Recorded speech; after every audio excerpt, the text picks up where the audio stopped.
back a little bit. You do something real quick.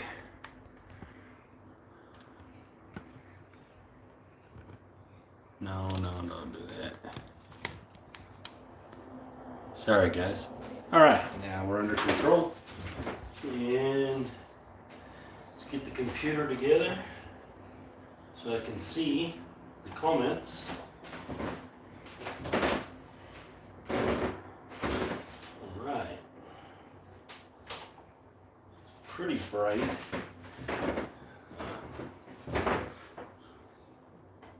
All right. That'll work. How are you, Mr. Patel? 6542 still. We'll finish out to 10. Wahoo, Garrett. Okay.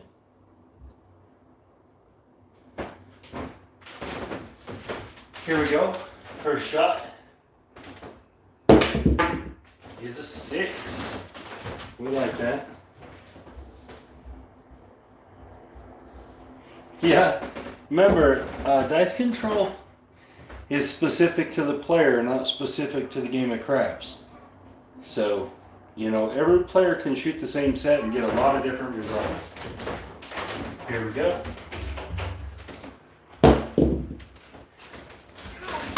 I also got a PSO. There's a 617. No, come on.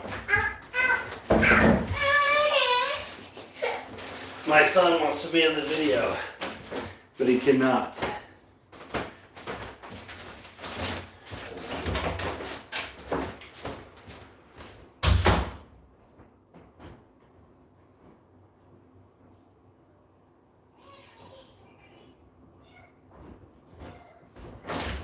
Sorry guys, I had to take my kid to his mom. Slight delay. Oh, you're welcome. You're welcome, Chris. Or Dasher, however you want to go by. But okay, so I just rolled a PSO. I need to zoom that in just a little.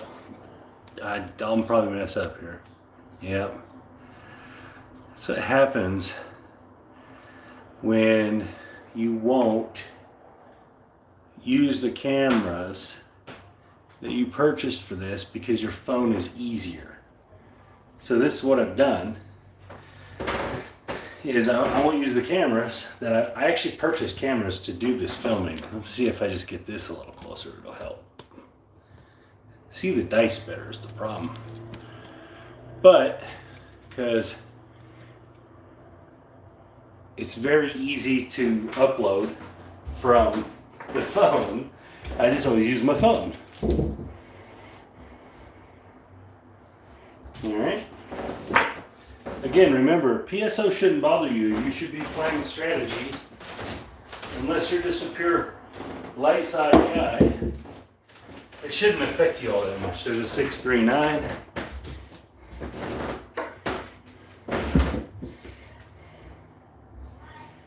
I'm just trying to make it so people can see the dice a little better.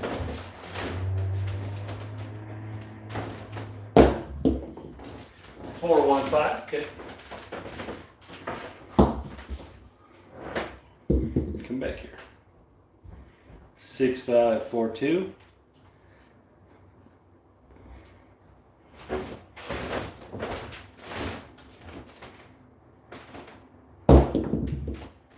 There's the 5 again. Guys, you got to remember, the guys that are new to this video section, whatever episode group, I'm not trying to beat the 7. I don't think I can beat the 7. I'm just trying to get a certain group of numbers consistently. 5-3. I could care less if I roll PSOs or, I mean, obviously you want to roll long rolls. It's easier to win if you roll 20 rollers, obviously. It's just easier to win the game. But PSOs don't bother me because I'm going to bet that way. I'm going to bet to cover that kind of stuff. So that doesn't affect me. What affects me is if I repeat don't numbers. By points, that affects me. If I get a whole bunch of point mades, usually it will hurt me. All right, there's a 6. You're tired? Well, this video group, these 10 videos are just about shooting. I'm taking 10 shots. So 10 shooters worth of shots. There's a hard 8. So this isn't going to be for everyone. This isn't even my normal style of videos, but I got asked to do these type of things. So that's what I'm doing. Here we go. And what do we have here? We have aces, 1-1. Okay. Hello everyone that I haven't said hello to. And there's a heart 4. Okay. It's out in the middle of the table. We need to get toward the corner more. I am controlling the roll. Well, I'm attempting to control it. There we go. There's a 6-4-10. Everybody that knows 36 full press, and everybody that doesn't, he'd appreciate it if you guys would go to his new channel, which is Dasher Nation, and it's about just help him out, sub him, give him some views.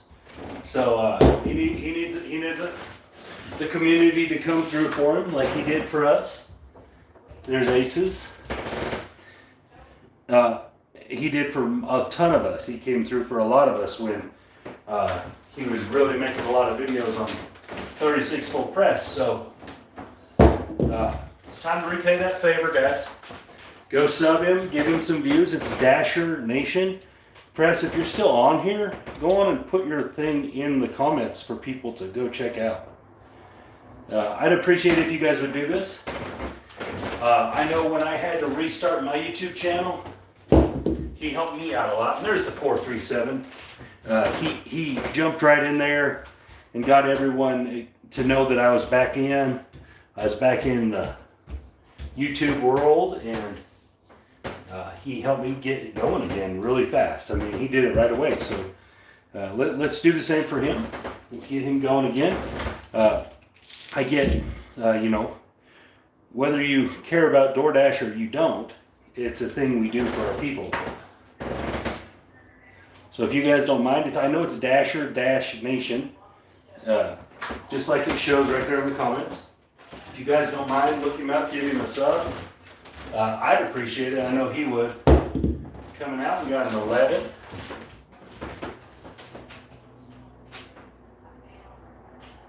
Yeah, that is a huge difference. All right, but if you guys don't mind, could you do that? It'd be cool.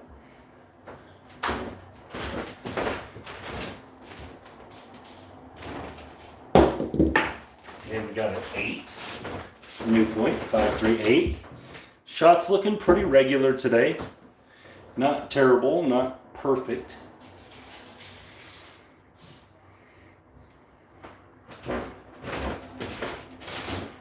Here we go. And there's the 6. That's a good looking one. Pretty good looking shot. So, couple questions. How's everybody doing, first of all? And that's a 5. That was a terrible. That wasn't. My table is actually only 6 feet long, and my felt. No, my felt's very old. I've had it a long time. I'm about ready to redo all of it and set it up just a little different. And there's a 639 on a leaner. We like the leaner. If you can get a leaner to stay right there, that's a pretty good shot. That means you didn't hardly have any velocity on that dice if it was able to just stay right there. So that's pretty solid. All right, here we go.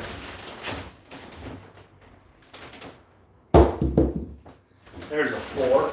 And guys, when I throw, I throw from what would be roughly stick left 1 or 2. Probably right in the middle of them two. In that, hello? And there's 7 out, okay? I actually liked that shot. It just rolled over to 7 on me. Not bad. A lot of box members. Hey Andrew, what's up, buddy? I'm saying Andrew, guys, that's Craps Down Under. If you haven't seen his channel, you should go check it out. If you haven't seen Pro Craps' channel, you should go check it out. Basically, guys, the YouTube Craps community, for the most part, is a pretty tight group. And we look out for each other. So if you're new, you should go check out everyone. And you can go to my website, wagermetthis.com, and you can scroll down, and there's a bunch of the channels there with direct links to them. So, or you can just look it up. But definitely on my website, you can go check it out, 549. And that also helps me because that gets me a view on my website, which helps. But mostly, there's direct links to a bunch of good craps channels on there. So it's wagermetthis.com. Obviously, it has direct links to my stuff as well. I am using the 6542. 6542.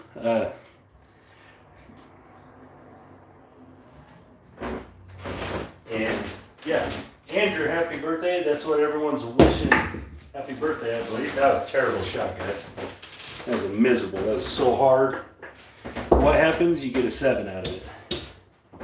Anytime you completely randomize the dice, and this is going to be something not everyone's going to believe, but anytime you completely randomize the dice, and by that I mean A, throw them too hard, or B, throw them into the rubber first. When you completely randomize them, you're guaranteeing yourself a 16% chance that there's a 7. So, if that's what you're trying to avoid, you need to really work on your velocity. There's a come out 7.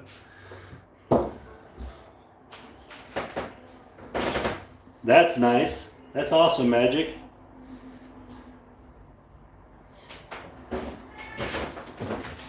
Here we go.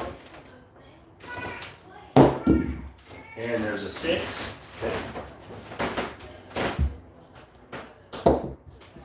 I was up in the mountains all day today. We went up to Estes Park.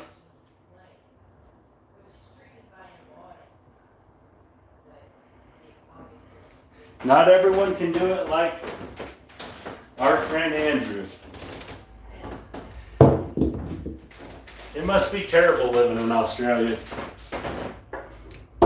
There's not a PSO, but a 7.7. So if you were on the don't, that might have been, you would have got your money back at least. Here we go. I had 2 good shots, or 2 okay shots, and then a couple crappy ones here. You dial this in. What's going on here? All right, there's the hard 8. That's a much better looking shot. Much better looking. Oh, Rob is in here. Nice. I appreciate you guys all for coming out and watching me. I know I used to do this a lot, and then I just quit doing it altogether. The live videos. And basically, guys, all that was that I was in the middle of trying to move to Colorado. That's all it was, is I just had a lot going on. 6-4-10. And now that we're all settled here in Colorado, in Golden, Colorado, I have lots more ability to get this done. There's a 5-4-9. You notice we haven't hit a single point yet. Now some of them are terrible. Terrible rolls, but we haven't hit a single point. Again, that goes back to something I was talking about in a few videos back. Thank you, Magic. A few videos back, probably 20 videos back, about that it's difficult to roll a point. It's difficult to re-roll the number. I know people, you remember the times it gets re-rolled because most of the time you're betting it, so it's memorable. But believe it or not, if you looked at all the shots, if you just watched all the shots on the craps table in a day, most of the shots aren't going to hit a point. I mean, and it's going to be a vast majority of them. All right, and there's a 7, so I didn't hit one there either. It's very, very difficult to re-roll the number. It's just hard. It's like there's a poker term, right? In Texas Hold'em, right? It's hard to make a pair. Well, the reason it's hard to make a pair is because there's like a 1 in 200 chance that you get the pair.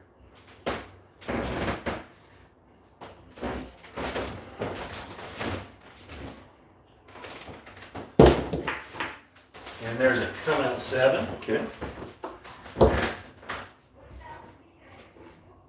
And in craps, it's the same thing. It's actually very difficult to make your point. It's not just a foregone conclusion that people are just going to hit their points, and especially when you set them on something like this. When you set your point at a 10, right, that's an 8% chance. All right? So even if you believe every shot is completely random, you have an 8% chance that you're going to hit that. That's not very big. It's pretty small. Oh, we need to mark that. And there's a 12.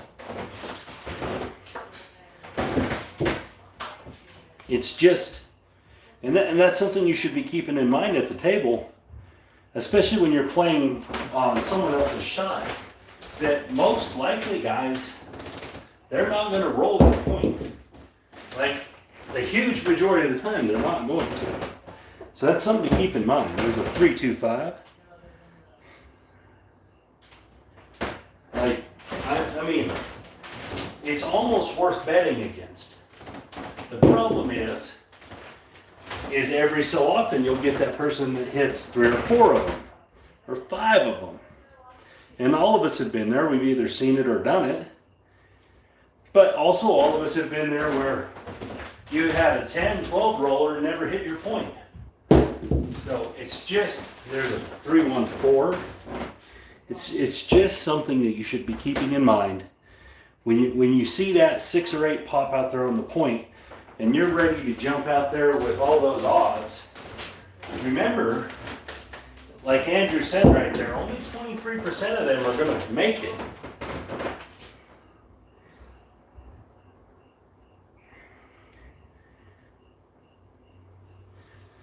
So there's a 3-1-4. So guys, keep that stuff in mind. Keep those thoughts in your head as you're reaching for all those green chips to put in odds. And there's an 8.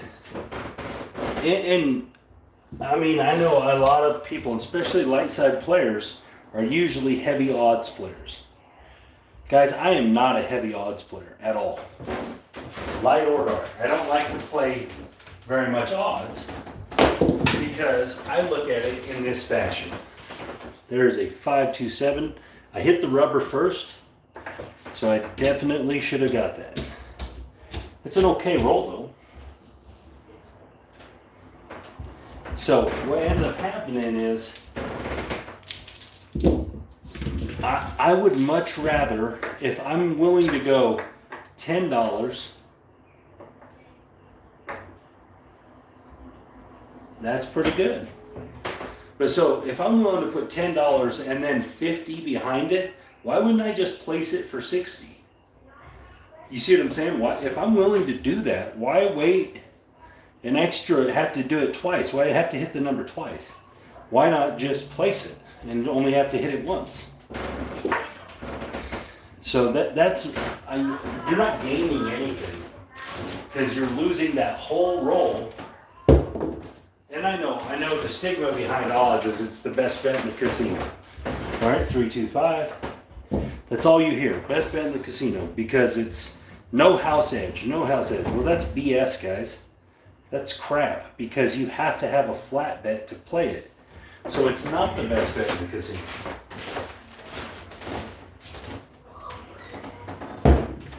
There's a 10.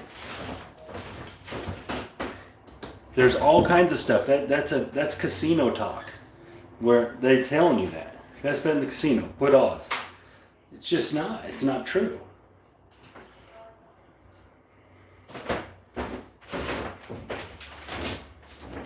There's three factors that make it not true. Right? Factor number one is that, and I'm talking about pass line here. That was a 639. Factor number one is the same amount of risk. Okay? So I'm going to run through something really quick here. So if you have 10 and 50 behind it on a point of 6, all right? This right here is going to pay you $60. 50 is going to pay you 60, and that's going to pay you 10. Well, the same $60 up here pays you the same amount of money. So instead of having to wait 2 full hits on that number to get your money, you have to set the point and then you have to make the point. Why don't you just bet the number you want at whatever denomination of money you want? You're not gaining anything by waiting that extra turn. And so that's the first 2 reasons. And the third reason is that they control how much odds you can play. If odds were unlimited, it would make a lot more sense, because then you could take advantage of things. But they're not. They control them. They want them lower. And it's a way to trick you into putting more money on a negative probability bet. And by negative probability, I mean if you're on the pass line, all right, you're a 5 to 6. You have 5 ways to win, 6 ways to lose on this, and you're going to put more money behind it. All right, that's the trick. So if I put it a different way, if I told you this, that's what I get for delaying. If I told you this today, if I said, hey, I got an investment that only wins, the investment's only going to come in 5 out of every 11 times it gets satisfied, this investment. You're going to look at me stupid, right? And then when you get in at a little dollar amount and I come to you and I say, hey, give me $50 more for that same 5 out of every, because it's 5 out of 11, guys. Every time that bet satisfies, there's 11 satisfactions on the 6 and 8, right? 6 times it satisfies with the loser, and 5 times it satisfies with the winner. So that's what you're looking at. And so you want me to put more money behind that? No.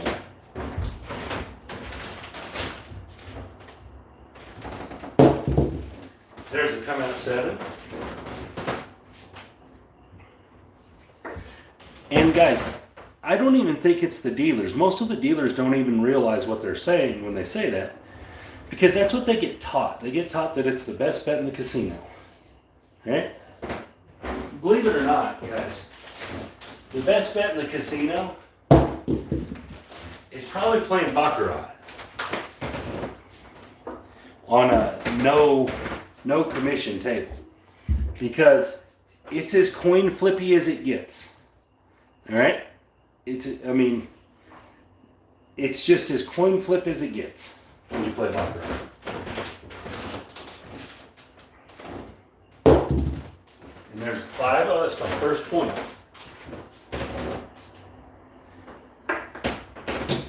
But when it comes down to the game of craps, the best bet in the game of craps is a situation you get into.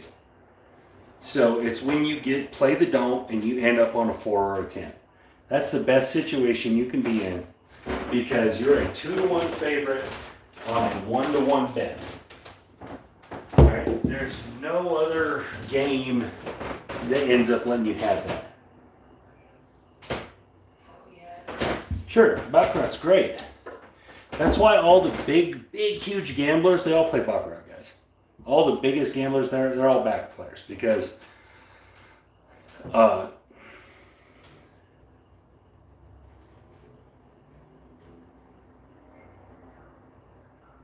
sure.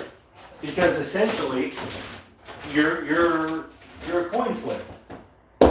So all you're hoping is that you can get a run of coin flips your direction.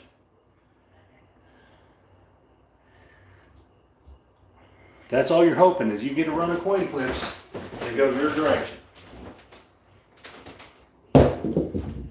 There's the 6. But, I mean, obviously there's some strategy to it. You know, there's betting strategies.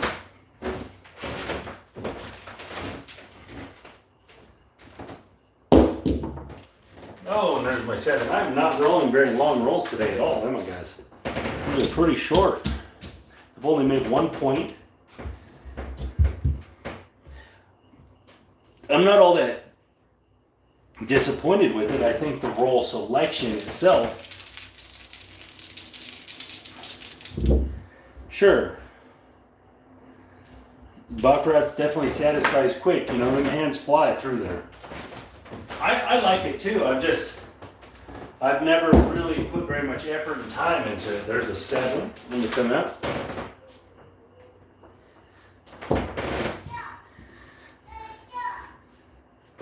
It's just, you know, you see, whereas, okay, so, and I'm sure, dice jumped out of the table on me.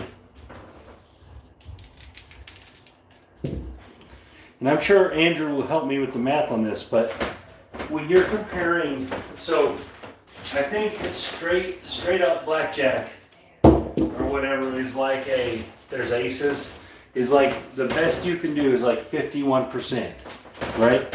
Something like that.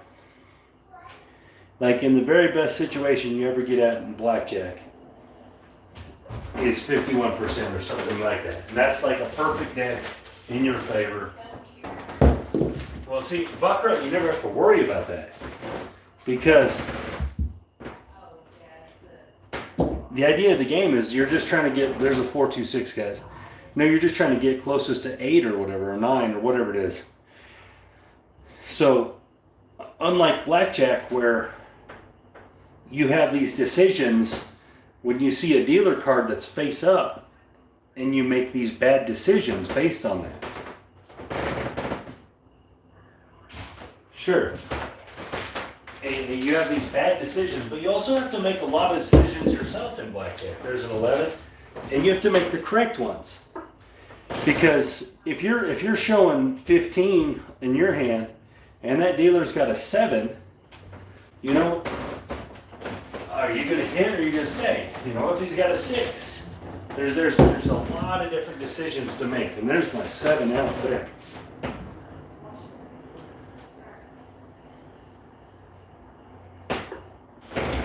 And so this was a very unlight side run today. The light siders would have been getting crushed. I only made 1 point out of all these shots. I was way under on the 7.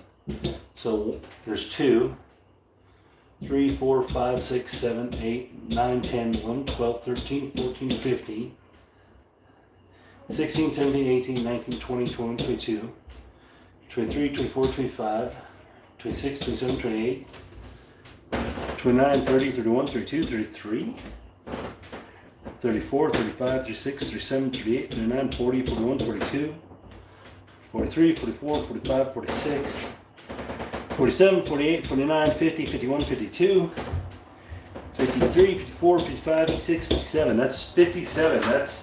That's less than the normal average of just rolling a 6. What's up, Rob?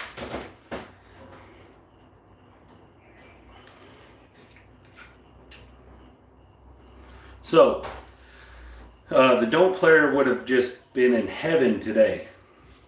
We did have some come out 7s, but I think on all the come out 7s, we ended up losing, so on the point.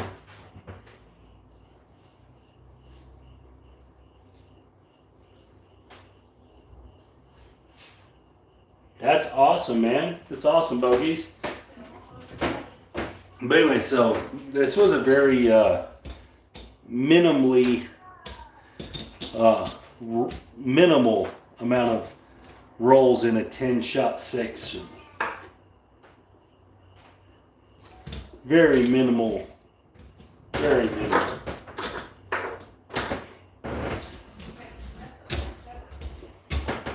All right. How are you, man? How are you, Rob? All right. So let's do the other thing I do, and that's try to miss the 10. We had a bad video the other day, the last one I made. I think it was only like 4 rolls or something. All right, 2, 3, 3, 2. Remember, the hard 10 isn't hurting us because we're going to be playing that. Hello, Waylon. All right, so here we go. We're trying to miss the 6-4. Let's see how many we get in. We got a 6, 2, 8. It's our first roll.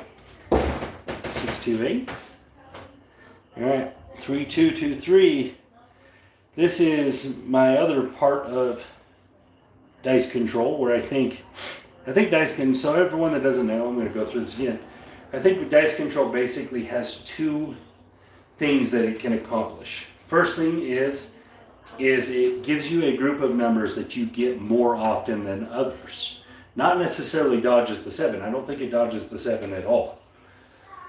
But I do think it'll, you use the same throw pattern, the same set, all that. I do think you'll get a certain group of numbers more often than the rest.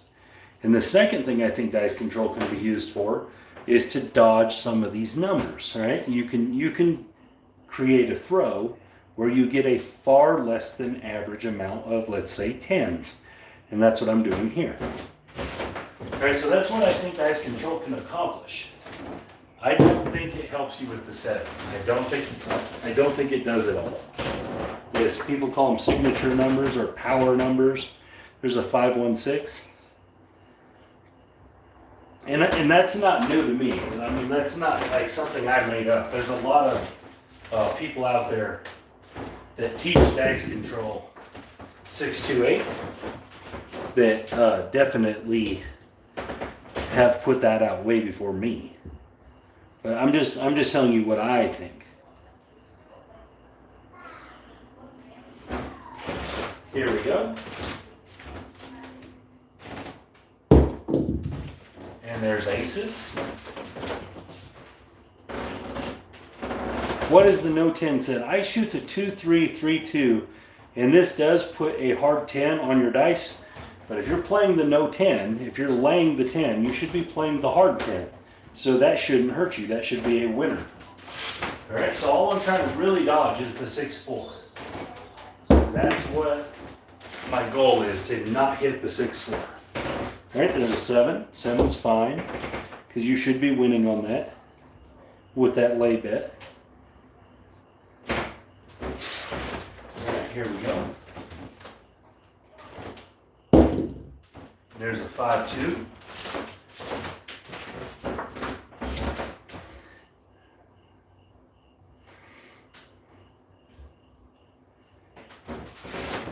Here we go. And there's a 2-1.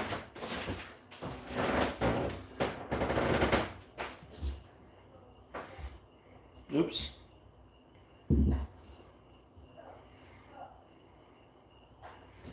All right, here we go.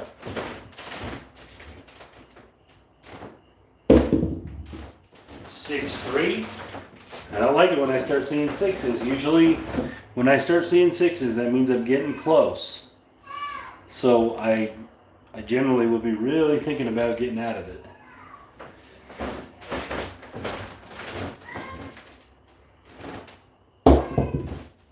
There's a 6-1-7. So this is one of the things that hurts you a lot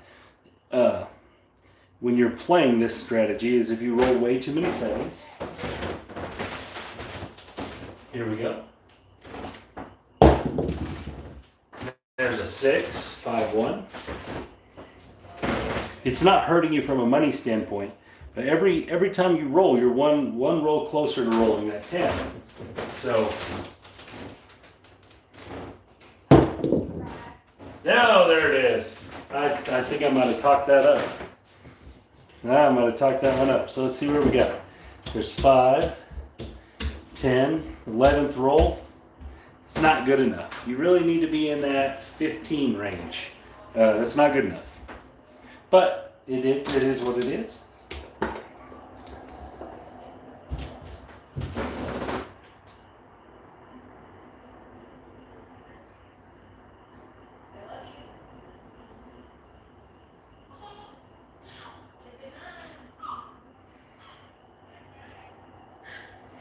Anyways, so there we go. What is that? I agree. I totally agree. But anyways, so that's what I got for tonight. Thank you guys for showing up, hanging out with me. Definitely, I'm going to reiterate this again. I've said this in a bunch of these videos. I haven't been drinking much anymore, guys. I don't really drink a lot anymore. Pretty rarely. So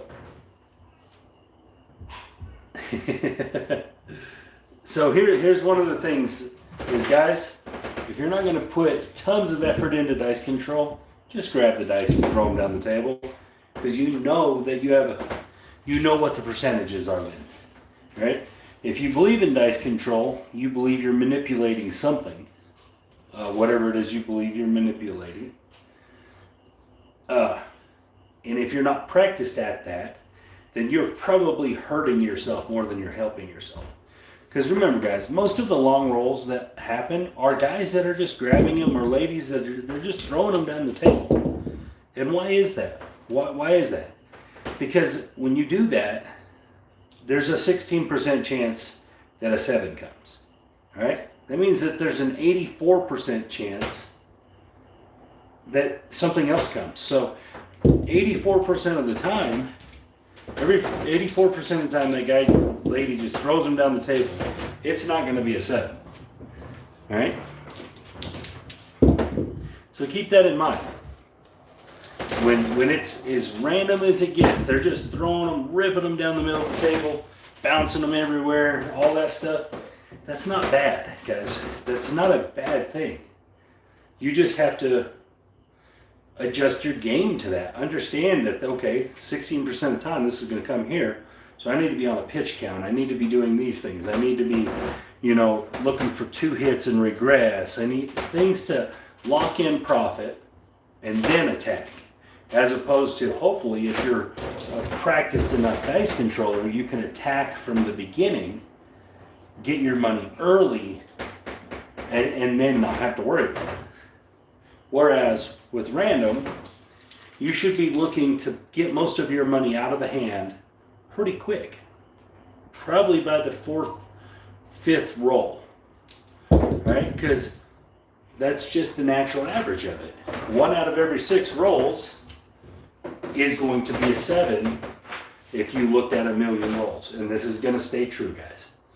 All right, so if you've seen 4 rolls, it's probably time to start thinking about moving your money around. Moving your money maybe to the 7 or maybe to your pocket. Or because if you've already seen 4 by one shooter, he's rolled 4 times. You've already seen it. He's that much closer from a probability standpoint, from a frequency standpoint, that 7's coming. And so, guys, keep all those things in mind. Think about that stuff at the table. It's not set it and forget it in craps. It just isn't. You have to constantly be playing the game. There are set it and forget it strategies. That's true. There are people that definitely average that. And if you can do it that well, then you should play it that way. If you can do it that well, where you're averaging that kind of stuff, then you should be playing that way. You should not worry about, you really shouldn't worry about anyone else ever shooting. You should just wait till you're shot, shoot, maybe play 1 or 2 bets along the way to keep your spot at the table when it gets back to you. do your thing. If your average stays solid like that, then you should be winning.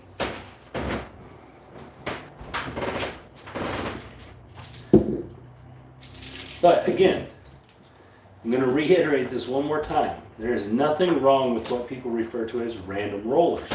Just play the game that way when you see the person do it. When you see the person just grab them and rip them, play that way. Play like, hey, okay, 16% chance here. So if I get to roll 4, oh, I got to roll 2 that time. Okay, next shooter. Oh, okay, so if it's a come out 7, that starts over. Remember, because everything in craps is dictated off the 7. Right? There's a 6, so that'd be 1. There's an 8, that'd be 2. There's a 4, that'd be 3. There's a 6, that'd be 4. All right, so we've just made it 4 rolls since our last 7. Most likely we're getting in that range where we're going to see a 7, guys. And there's a 2, because that's 5. 5, that's 6. And there's a 7 on the 7th roll. So, guys, I mean, you should be keeping that stuff in mind while you're playing. And there's nothing wrong with being wrong if it saves you money. So if you made the wrong choice, but it saved you money, right? So, and what I'm trying to say is, okay, so let's say random shooter shooting, and you're playing 96 across, right? And okay, so it's a random guy, and you're like, okay, I'm going to go 2 hits, and I'm going to regress down to just 6 and 8. That way it's paid for, and no matter what. So boom, he hits twice, bang, bang. And then he rolls 7 more times, and it's 4, 5, 9, 10, 4, 5, 9, 10, and you don't win anything. Guys, if you make that play every time, those rolls that happen that hurt your feelings like that you're like, dang, I should have left my money up, they're the anomaly. The one that is normal is when you pull your money down and 2 rolls later that 7 comes and you saved yourself money and you profited a little bit.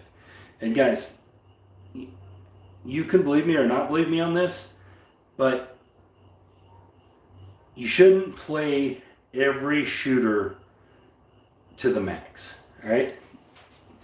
You just shouldn't, all right? You should always play something on them, in my opinion. And by that, what I mean is, okay, so if your strategy is something like that, inside numbers, and you get some wins in, when you regress down, you should still have something out there, all right, to keep on in case the roll does go long, in case it does go 20 or 30, you'll have hit some numbers and it'll all be profit so you can spread out. But guys, remember, those are the anomaly. Those are not the regular. I like the come progression myself because it does both things for you. So the come progression, when you get them out there and you keep going up, you're getting the 7 every roll. You're getting a bonus on the 7 every roll. So even if it keeps pushing out there, it can only go out there 6 times. After that, there's no more spots, you know. So eventually, you know, even if you progress bigger every time, most likely if it goes like this, you're not going to get all 6 numbers usually before you get some repeaters, right? And the idea behind the come progression is when you start getting repeaters, right, you don't have to go as big, right? So then maybe this one hits. Now you're in really good shape, you know, even if it's just replacing it. And so you don't have to keep doubling it. It's not a martingale, right? Once you start winning with it, you can start pulling back and you're still playing the whole board. And you're still playing the 7 every roll. So guys, if you haven't seen my toolbox come progression video or other come progression videos I've made, it is a good thing to have in your game. All right? Can it get derailed? Absolutely. It can get derailed. It can. All right? There's a few ways. All right? If it spreads across the board and then rolls a 7, it's going to be terrible. All right. Or if you hit some losers like 2, 3, and 12, and if you have the bankroll to sustain that kind of play, Waylon, sure. If you have the bankroll to just set it out there and go for it, then that's a different strategy. That's a bankroll strategy more than a number strategy. And so there is that too. If you just got the money, do it. Go for it. Because, guys, big bet, big win. And that's never going to change. The bigger the bet you make, the bigger the win you're going to get. Right? And the more big wins you have, the less time you're going to have your money at risk. All right? If you're winning $500 every roll, or if you're winning $15 every roll, who's going to be at the table longer usually? The guy that's winning $500 a roll, if he wins 5 or 6 of them, he's probably going to be on his way out. Where that $15 guy, he's going to keep playing to make $100. That's awesome then, Waylon. Yeah, that's really good strategy. But so, I mean, definitely, guys, bet big, win big. It's a real thing. And in truth, guys, it's really the best way to play if you have the money. All right? If you have the money, if you have some discipline, and you can make big bets, you won't have to make very many of them if you're trying to make a couple $100. So, and this is what I mean. That's true. Yeah, if you pressed your way to it, sure, I totally agree. Absolutely.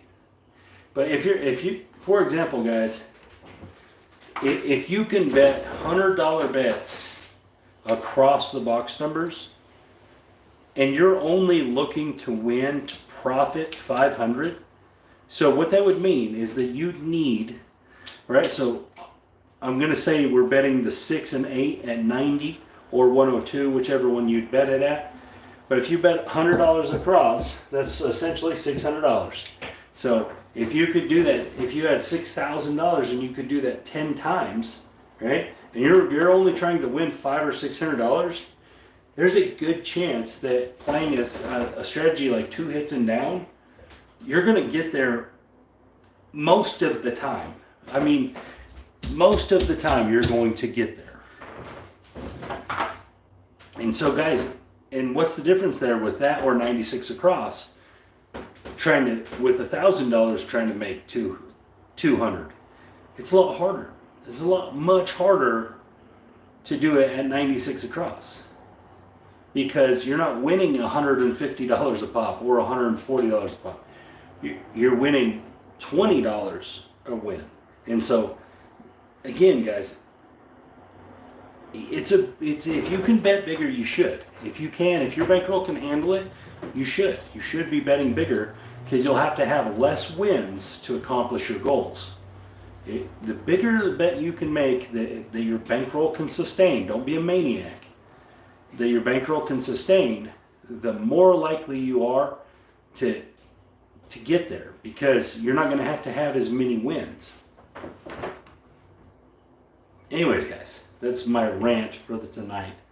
Thank you guys for watching. I appreciate it. And thank you guys for all the comments. I love it when you guys comment and talk and give your guys' insights into the game because a lot of you guys have been playing way longer than me. So I really appreciate it. And trust me, I read them and take them to heart. And everything you guys say, I look at. So I appreciate it. And again, guys, this is Jacob from Why Jimmy This. And you guys have a great night.